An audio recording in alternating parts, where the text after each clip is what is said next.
Welcome to the Sleep to Dream Analytics Explainer video, where better sleep starts with better understanding. All right, today we're diving into one of the most incredible, most mysterious territories you could possibly imagine, and it's right inside your own head. We're talking about the science of lucid dreaming, that amazing, mind-bending ability to actually wake up while you're still dreaming.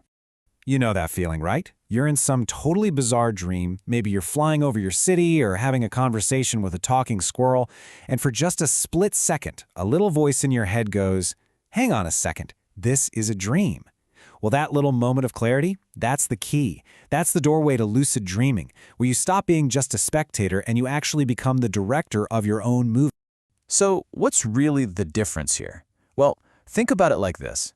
In a normal dream, you're just a passenger on a wild ride with no control over where it's going. But in a lucid dream, you grab the steering wheel. You're fully aware that you're dreaming, and that knowledge, that awareness, gives you the power to actually influence what's happening. Now, for a long time, this all sounded like pure fantasy. I mean, the mainstream scientific community was super skeptical. The idea that you could be truly conscious during sleep just didn't seem possible. But that all changed thanks to a really clever experiment that sent a clear signal from a world we thought was completely cut off from our own. So how did they finally prove this thing was real? Well, back in the late 1970s, researchers came up with this brilliant plan. They got a few experienced lucid dreamers and gave them a mission. Once you know you're dreaming, send us a signal.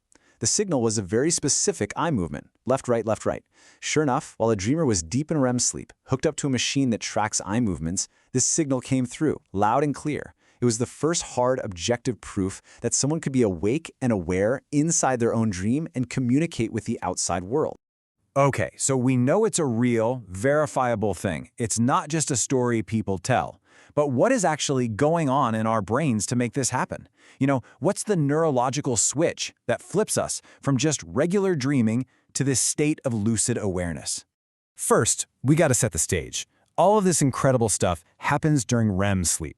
REM stands for rapid eye movement, and it's the phase where our brains are buzzing with activity, almost as much as when we're awake. It's where our most vivid, bizarre, story-like dreams happen. And this is where it gets really fascinating. This chart is showing us a specific type of brain activity called the gamma band, which scientists link to higher consciousness and putting pieces of information together. Now look at this. The gamma activity during a lucid dream is just about the same as when you're fully awake, and it's way higher than in a normal dream. It's literally like a light of consciousness just flicks on inside the sleeping brain. And this happens because parts of your brain that are typically offline when you're asleep suddenly power back up.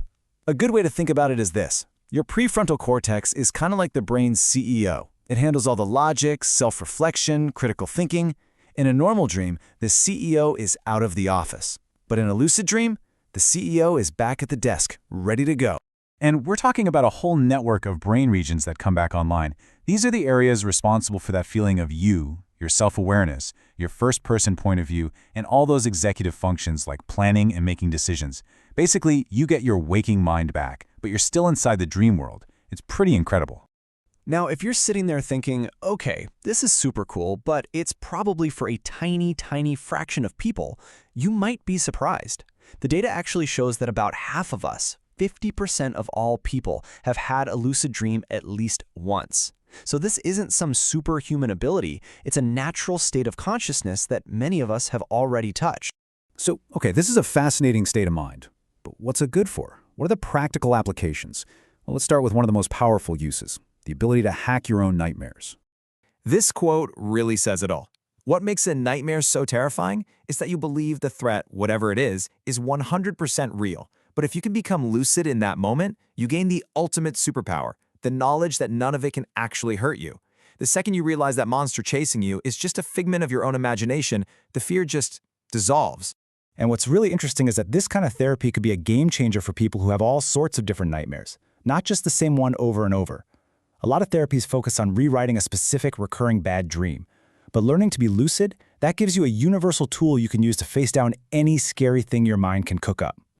So beyond just therapy, lucid dreaming opens up another possibility that sounds like it's straight out of science fiction. What if you could use your dreams as the most sophisticated, fully immersive VR simulator ever created? I mean, really think about that for a second. It sounds like something from a movie, right? But the science is pointing in this direction. Could you actually practice and get better at a real-world skill while you're fast asleep in your bed?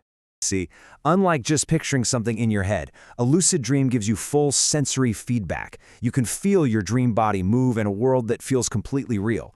You could practice a golf swing, a piano piece, a public speech, anything. And studies are showing this can lead to actual measurable improvements in your performance when you're awake, sometimes even more so than just mentally rehearsing. Now, with all of this amazing potential, it is important to remember that this is still a pretty young field of study. The biggest challenge for scientists is that lucid dreams are, kind of rare, and they're really hard to trigger on demand in a lab. And that makes doing big, large-scale studies really, really tough. At the end of the day, lucid dreaming gives us this incredible, unique window into consciousness itself. It lets us explore the deepest parts of our own minds, face our fears, and maybe even build new skills. It proves that the world of dreams is this vast, untapped frontier. So I'll just leave you with this one thought to chew on. If you could become fully aware tonight in a dream and ask your dreaming mind a single question, what would you ask? Thank you for watching the Sleep to Dream Analytics Explainer video. We hope you sleep well and dream easy.